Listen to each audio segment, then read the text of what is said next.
Današnji sestanek z vinogradniki iz Ljutomersko-Ormoških goric je pokazal predvsem eno, da je bilo vinogradništvo v preteklosti znotraj kmetijskega resorja pogosto žal spregledano.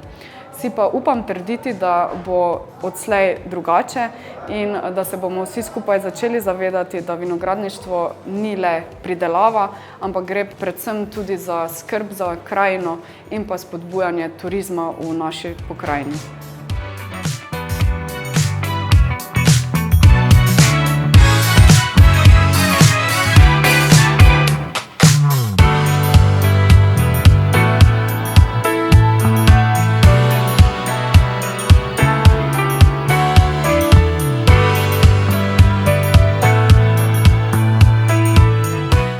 Teren in ljudje so tisti, ki lahko ocenjujejo oziroma velikokrat sodijo delo, ki ga kot ministri opravljamo.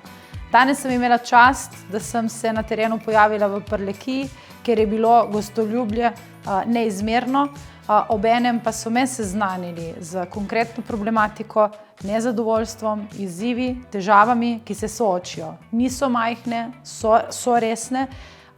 Kar se tiče področja vinogradništva, to je bila glavna debata za okroglo mizo.